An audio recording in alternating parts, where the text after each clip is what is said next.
Tapi terjemahan tu ada kata berbuat baiklah oleh kamu semua.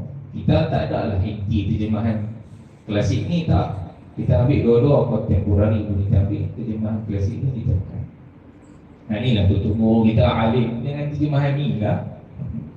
Syekh almarhum Syekh Idris Marbawi, kalau kita beli kamus bahasa Arab dia jenuh pening, tuan. Dia Arab Jawi. Jawi pula bukan Jawi lama dan dialek Perak. Dia orang Luhut Merbau Perak. Kalau baca kamus dia tu boleh hafal. Telah berkata oleh ia ni famous dalam kamus tu. Jadi tutup buku kita dulu, mereka alim dengan terjemahan tu lah. Jadi kita nak buat terjemahan tu pun tak boleh. Jadi ahsinu tu dia kata kat kita dalam ayat Quran tu, dia kata berbuat baiklah oleh kamu semua, innallaha yuhibbul muhsinin. Dia kata sesungguhnya Allah Subhanahu wa taala suka pada orang yang suka buat baik. Simple ya ayat dah. Tak payah mana pun. Cuma saya ada semak sikit dalam Mukhtasar fi Tafsir. Al-Mukhtasar fi Tafsir, dia jelaskan sikit lah. Dia rendangkan di perkataan ahsinu. Dia kata dekat sini memang makna dia berbuat baik, tapi dia kata ahsinu fi ibadatikum wa muamalatikum wa akhlaqikum. Dan dalam dalam jalan lain dia tambah sikit. Bukan jalan lain, As-Sa'di, tafsir As-Sa'di dia tambah sikit. Dia tambah sikit wa atqanuha, dia tambah sikit. Bahasa terjemah. Ahsinu, berbuat baik oleh kamu semua. Al-Mukhtasar, berbuat baiklah pada ibadat yang kalian dah buat. Tambah baik, perelokkan. Berbuat baiklah segala amal ibadat yang ada, yang kita duk belajar dengan asatizah kita di sini itu. Kita pulun bagi jadi, pulun bagi betul ya. Wa muamalatikum, dan juga daripada segi interaksi kalian dengan Allah Subhanahu wa taala dan juga dengan makhluk ciptaannya. Interaksi kita dengan manusia, layanan kita terhadap binatang dan sebagainya. Wa akhlaqikum, dan berbuat baiklah, perelokkanlah akhlak kalian. Ya. Wa atqanuha, yang ini ditambah dalam tafsir As-Sa'di, dia kata wa atqanuha, dan bagi tekun betul dalam melakukan amal kebaikan tersebut. Jadi satu gesaan ataupun satu galakan untuk kita jadi orang baik, dengan jadi orang yang Allah Ta'ala benci. Kemudian di hujung ayat tu dia dah kata innallaha yuhibbul muhsinin.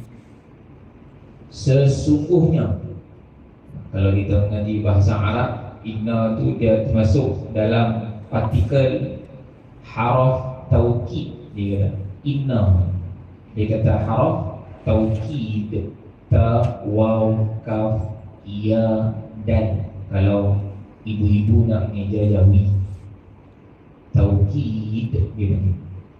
Haraf taukid ini merujuk kepada satu haraf penekanan. Penekanan, penegasan tu dia panggil taukid. Inna ni famous. Kalau ibu-ibu, ayah-ayah baca Quran tu jumpa sedia-sedia inna ni. Tambah-tambah hari Jumaat. Besok lah. Besok apa? Ini masuk Jumaat lah ni. Besok lah kiranya kita mayang di surau Ar-Rahman Gabaga. Pergi Bilal pegang tongkat, innallaha wa malaikatahu yusalluna 'alan nabi. Buat dah inna tu. So inna tu dia panggil haraf taukid. Haraf taukid, satu partikel yang digunakan untuk tekankan ayat. untuk bagi penekanan, untuk bagi penegasan. Itu dalam teknikal bahasa lah, dia bagi macam tu. Jadi dia kata sesungguhnya Allah Subhanahu Wa Taala ni cukup kasih dan cukup sayang pada orang-orang yang buat baik. Jadi macam mana cara Allah Ta'ala kasih pada orang yang baik? Macam kita lah, ada orang buat baik dengan kita, anak tuan-tuan ke, cucu tuan-tuan ke, dia baik dengan tok wan dia. Tok wan dia akan buat apa kat dia? Tok wan dia buat belanja lah, cucu bagus, SPM 9A straight Ace. Oh, Tok Wan canang kata, wak ni betul. Pusing kata kampung, kata cerok, cucu 9A kot. Okay, cucu tu baik sama, jaga dia sama, duduk dengan dia sama, keli pun dengan cucu, baik pun dengan cucu lah. Atulah madu, atulah kacun. Baik dengan cucu. Jadi bila kita baik, cucu baik dengan kita buat apa? Kita akan buat baik ya? Kita akan belanja dia makan, belanja dia makan capati, belanja apa-apa. Jadi macam mana Allah Ta'ala tunjuk dia kasih kepada orang-orang baik? Tengok dalam tafsir dia kata apa? Dalam terjemahan dia kata sesungguhnya Allah Subhanahu Wa Ta'ala kasih pada orang yang buat baik. Terjemahan dia kata lah betul lah. Dalam tafsir dia tambah, dia kata dengan cara macam mana Allah Ta'ala nak tunjuk dia kasih kepada orang-orang yang muhsinin, orang-orang yang buat baik ni. Dia kata fayu'azzimu lahumuz thawab, fayu'azzimu lahumuz thawab. Dia buat apa? Dia bagi ganjaran, reward, pahala. Nampak tak pahala tu? Tak nampak.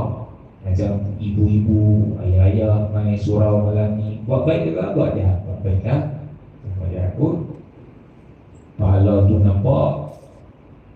Pahala tu ada tapi tak nampak. Okay. Jadi Tuhan tengok tuan-tuan haji, puan-puan ajar, kata dia ni si bulan 6 bulan hanya rajin lagi bini main ni motor Honda Fit, main surau contoh Honda Fit. Dah lama Honda Fit nama motor Honda bulan. Itu dia naik Honda Peta, itu dia naik Honda Fit. Saya dah naik motor tu, partner saya apa nama dia bagi kat ayah saya naik motor Honda Fit. Itu apa saya bagi kat partner saya, partner saya pinjam ke orang, tak ada tu Honda Fit. Yang ada lah ni di rumah motor Yamaha Sport 100. Tuti sekali start jerebu sikit macam ni. Motor tu saya main kerja di Shah Alam, saya buat betul tu, saya buat betul tu, saya ada Shah Alam dulu. Kalau ni super baik lah, tak percaya sama lah, mana ada super baik. Tapi dulu masa saya nak kerja Shah Alam, bos saya tanya, dah ada kenderaan? Saya mana ada apa? Saya main sini tak ada apa. Ada saya kan? Kita saya pun confident. Dan kita nak kerja kan? Ada. Apa benda? Betul ini awak ada? Ada. Tapi dalam hati tu ada apa ni, apa benda? Lagi talian hayat lah. My father. Ini apa tu? Saya pergi balik motor tu dengan bas Intercity motor. Dulu kan ada bas Intercity kan, motor duduk bawah, owner duduk atas. Saya pergi balik, saya balik lah nak ambil motor tu. Orang main sini, motor Yamaha sampai tak ada motor, naik motor tu. Motor tu saya naik ada banyak bulan lah, ada 8 bulan.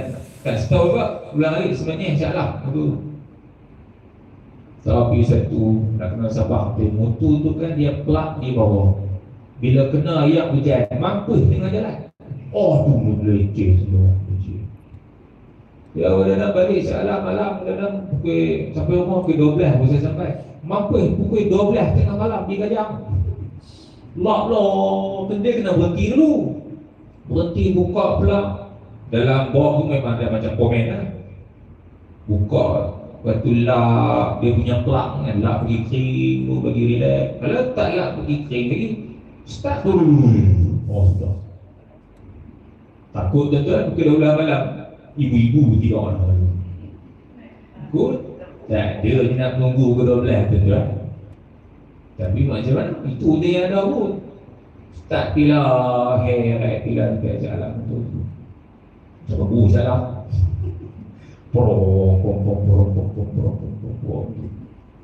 Zaman tu lah. Lepas tu dah habis dia beli motor baru. Motor tu saya tak ambil apa dia. Motor tu ada lagi tu. Kalau saya balik kampung saya akan naik motor.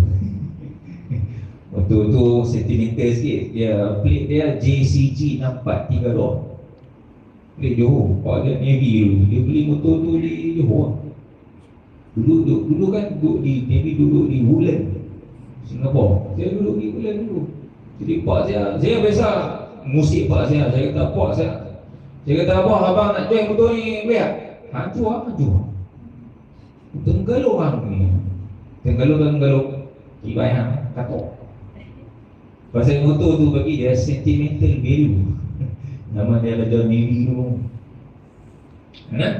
Jadi nak abang kata abang, cara Allah Subhanahu Wa Taala tunjuk kasih kepada hamba yang buat baik ni, dia bagi reward. Dia bagi pahala. Seperti lah saya bagi contoh cucu baik dengan Tok Wan. Tok Wan kasih lah, Tok Wan sayang. Cuma yang menariknya, kalau macam tu pun sebenarnya kita faham dah ayat tu. Ialah buat baik dibalas baik, buat jahat dibalas jahat lah. Tapi satu lagi poin yang saya nak cerita dekat tuan-tuan ni dalam tafsir Al-Mukhtasar fi tafsir ni, selain daripada Allah Ta'ala bagi reward kepada hamba dia, yang mana hamba dia ni duk rajin buat baik, antara lain yang ni kita pun tak fikir. Tapi dalam tafsir dia kata apa? Wa yuwaffiquhum lirrasyad. Dia kata wa yuwaffiquhum lirrasyad. Maksudnya apa? Allah bagi kekuatan kepada hamba Allah tersebut untuk meneruskan melakukan kebaikan sampai mati. Itu juga antara tanda Allah Ta'ala kasih kepada orang-orang yang buat baik. Hal ni kita tak terkiak sangat. Bagi pahala tu mungkin kita bisa dengar kan, dan dah sayang bagi pahala. Tapi ada satu lagi benda dalam tafsir dia cerita, Allah Ta'ala akan dorongkan hamba Allah ni untuk sentiasa buat baik, tanpa ada jemu, tanpa ada boring, tanpa ada skip. Tu nikmat dia. Itu nikmat dia. Itu juga adalah tanda Allah Subhanahu Wa Taala kasih kepada hamba. Kita baru selesai Ramadan dah sayonara kita. Sekarang ni dia masuk Syawal. Jadi apa kebaikan yang kita buat pada bulan puasa itu ni, pada bulan Ramadan itu ni, kita teruskan. Kalau bulan puasa boleh baca Quran sehari satu muka surat, bulan Syawal pun dia kena teruskan kebaikan tersebut. Ada yang bulan puasa dia memang naik syekh semua, bukan setakat satu muka surat, satu juzuk dia boleh balun. Sehari satu juzuk, itu kalau dia naik syekh. Kalau dia naik syekh, dia boleh balun satu juzuk. Sehari semuka tu standard lah. Tapi nak boleh istiqamah sehari semuka pun kan, ibu-ibu ayah-ayah pada boleh buat juga lah gitu. Tapi kalau kata boleh baca Quran, boleh mengaji, teruskan. Kalau bulan puasa nak bangun tahajud, senang. Pasal kita nak kena sahur, cukup senang. Dia rasa ringan sangat. Tapi bila main Syawal, yalah, dah telan samprik 2 kilo. Tak neneh dengan neneh tu dia belum. Tak neneh sekilo. Dia main dah. Tak tenda dia main rendang kerang. Sedih. Memang satu kombinasi yang sangat sedih. Rendang kerang tu macam-macam. Nak boleh teruskan perjuangan tuan-tuan masa bulan puasa itu ni, Allah Ta'ala dia yang tahu. Contoh puasa 6 lah. Puasa 6 lagi dah. Nak kau habis, nak pergi sampai nombor 6 tu, Tuhan dia yang tahu. Pada tuan. Tapi lawan tetap lawan, kena lawan nafsu bagi habis juga. Pasal bulan Syawal ni boleh dikatakan adalah bulan kita bersilaturahim kan. Orang buat kenduri, kenara, open house, baguslah. Dulu budaya ni jarang ada sangat. Kalau zaman saya dulu, zaman 90-an tak ada sangat macam ni. Mana ada zaman tok-tok kita tunggu raya sampai sebulan, tak ada Zaman tuan-tuan dulu kan, mana ada raya sebulan, dia main lebih-lebih lah ni. Dia raya sungguh. Tuan-tuan, raya sungguh. Sebulan Syawal tu jam je lah. Tapi tak apalah benda baik kan, silaturahim tak apalah tu. Tapi nampak kata apa? Antara tanda ni, antara guru kami lah, antaranya Syekh Nazrul bin Nasir, dia kata apa? Antara tanda amalan diterima oleh Allah Subhanahu wa Ta'ala, ni antara tanda amalan seseorang diterima oleh Allah Subhanahu wa Ta'ala, Allah Ta'ala akan dorong dia hamba Allah tersebut untuk istiqamah terus buat perkara baik tersebut. Bukan setakat boleh teruskan amalan baik tersebut, malah boleh pertingkatkan lagi mutu amalan tersebut. Itu antara salah satu asbab amalan kita diterima oleh Allah Subhanahu wa Ta'ala pada bulan Ramadan. Kalau tu antara tanda-tanda, macam samalah macam orang pergi buat haji pun samalah. Dia panggil apa? Haji mabrur. Antara tanda-tanda seseorang itu mendapat haji yang mabrur, dia boleh teruskan amalan kebaikan dia yang dia buat sebelum ni tanpa sikit, tanpa ada berat, tanpa ada susah. Maksudnya Allah Ta'ala akan permudahkan diri dia tu untuk teruskan melakukan perbuatan kebaikan tersebut, malah ditambah dengan dia boleh kemaskinikan lagi amalan tersebut. Itu antara salah satu tanda-tanda. Tapi kalau kita rasa macam dulu senang nak buat, bulan puasa baru ni senang nak buat, masuk bulan Syawal ni payah nak bulan, itu kena muhasabah balik lah. Kita fikirlah diri kita aja yang kenal kita, ataupun kita sahaja yang kenal diri kita. Bulan puasa dulu apa benda baik yang kita buat, itu masing-masing lah kan. Bukan kita, itu masing-masing tak tunjuk lah kan. Masing-masing cara masing-masing lah. Ada yang jenis baca Quran, ada yang jenis bangun tahajud, ada yang jenis sedekah jariah sehari RM1 ke apa kan, pulang lah tu. Jadi bulan Syawal pun kita minta Allah Ta'ala dorong kita untuk teruskan kebaikan tersebut. Mudah-mudahan insyaAllah, mudah-mudahan Allah Ta'ala terima amalan-amalan yang kita buat pada bulan puasa itu. Dan kita pun tak tahu adakah tahun depan saya boleh tengok lagi ibu-ibu ayah-ayah malam ni, ataupun tuan-tuan tak dapat tengok saya dah ke tahun depan saya pun tak tahu kan. Lepas itu ada satu kata-kata kun, dia panggil apa kata-kata tu, kata-kata hebat dalam Islam. Dia kata kun rabbaniyan wala takun ramadaniyan. Itu ayat. Kun rabbaniyan wala takun ramadaniyan. Apa dia maksudnya? Dekatilah Allah sepanjang masa, janganlah dekati Allah Subhanahu wa Ta'ala pada bulan puasa saja. Itu dia pasal perkataan Rabbani, dia tu sentiasa mendekati Allah Subhanahu wa Ta'ala, tak kira masa, tak kira bila. Lepas itu kalau orang tu hanya menjadi hamba Ramadan, dia masuk Syawal tak ada apa. Jadi Tapi hang Ramadan ke, hang Syawal ke, hang Zulqa'dah ke, hang Muharram ke, Safar ke, apa ke, aku tak ada masalah. Aku adalah hamba yang Rabbani, bukan Ramadhani. Nah, okey, baik. Pasal itu kata-kata Sayyidina Umar, dia kata apa? A'izzul dunya bil mal wa izzul akhirah bi salihil a'mal. Dia kata, Sayyidina Umar dia kata, izzul dunya bil mal, keagungan dunia ni diukur daripada sudut wang, harta.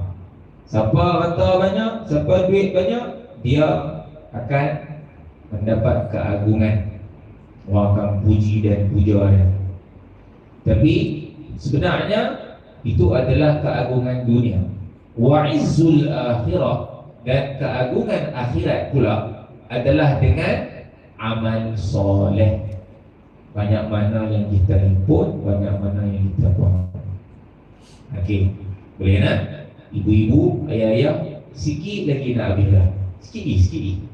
Pasal tengok tuan-tuan dah pegang lutut dah tu. Dah ketuk-ketuk lutut dah. Itu signal. Jadi cikgu-cikgu kena faham. Nak? Tahu sikit. Tadi kita kata apa asal ni? Berkenaan dengan buat baik, jangan buat jahat. Jadi orang baik, jangan jadi orang jahat. Ada orang yang ditakdiri dosa pahala. Apa dosa, apa pahala, dia rompoh semua. Itu dia apa? Selagi hayat di kandung badan, katanya, selagi itu dia takkan pernah puas. Okay. Lepas itu, kalau tengok dalam satu buku ni kata-kata daripada sebahagian ahli-ahli sufi. Dia kata, man aznaba zamban wa huwa yadhhak fa inna Allah yudkhiluhu an-nar wa huwa yabki. Fa inna Allah yudkhiluhu an-nar wa huwa yabki. Wa man ata'a wa huwa yabki fa inna Allah ta'ala yudkhiluhu al-jannata wa huwa yadhhak. Ini bukan hadis. Ini pengalaman orang sufi. Dia melihat dunia dan pengalaman hidup dia ni. Dia kata, siapa yang buat dosa dalam keadaan dia suka, bergelak sana, bergelak sini, macam tak ada apa-apa, macam Tuhan tu tak tengok dia. Ada orang buat dosa, dia tayang depan orang dengan selamba saja, tuan-tuan. Buat live TikTok. Buat live TikTok. Dia boleh abang kata, hari ni aku tak dosa. Live. Bukan duduk dalam bilik kunci. Buat live. Betul yang sokong kubur aman. Saya pun sama, saya pun tak berdosa ini. No. Itu dia. Dan siap boleh bergelak-gelak ni. Tu dia kata, man aznaba zamban wa huwa yadhhak. Siapa yang duk buat dosa boleh gelak lagi, tak ada rasa risau. Fa inna Allah yudkhiluhu an-nar wa huwa yabki. Allah Ta'ala akan humban dia ke dalam api neraka dalam keadaan nanti dia akan menangis. Wa man ata'a wa huwa yabki. Ni opposite lah. Siapa yang melakukan ketaatan dalam keadaan dia menangis. Tuan-tuan, nak buat ketaatan ni perik, tuan-tuan, perik. Perik ke perik? Maksudnya kata apa? Perik kot. Perik susah. Nak buat ketaatan ni susah, tuan. Kalau kita duk biasa buat tak apalah, tapi sebelum nak jadi biasa ni, ai macam pakai tudung orang buat. Nak senang. Tuan tak apalah, dah pakai dah, pakai lama dah. Dulu zaman-zaman ibu-ibu ni, zaman El Suraya. Saya tahu lah, mak saya minat El Suraya. Zaman dulu mana pakai gelumbung, kan? Pakai gelumbung pun jenis sekerat je dulu. El Suraya, selimut putih. Al-Quran kalamullah. El Suraya lah tu. Kan saya tak minat kat El Suraya pun. Zaman saya lah tu.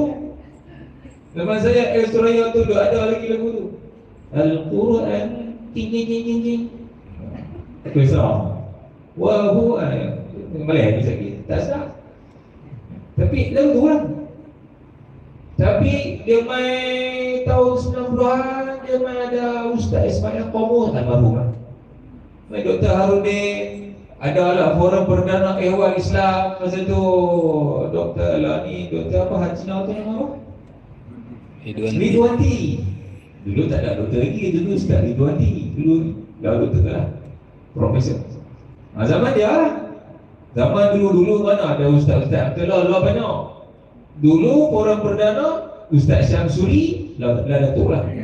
Muka tu lah. Ustaz Syamsuri pusing-pusing almarhum Ustaz Ismail Qamoy. Pusing-pusing Ustaz Harudin almarhum Dr. Harudin. Orang yang sama dua orang. Mai ada dakwah sikit. Dulu Ustaz Islam lah Jaki. Kan?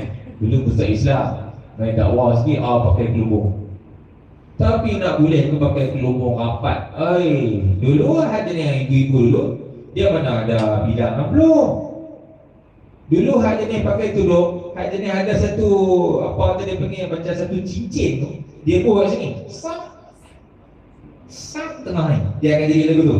Tudung kan. Lagu tu. Saya tahu lah mak saya pakai lagu. Saya duduk perhati lah. Tu dia ada saya tak tahu lah orang tahu lah, saya panggil cincin lah. Dia bubuh lah tu macam apa Datin Sri Azizah pakai. Lebih kurang tu. Isteri Nantri. Lebih kurang lah. Buh cincin tu dia diri tu sak. Tapi nak boleh pakai tudung ni betul-betul Tuhan yang tahu. Pakai susah.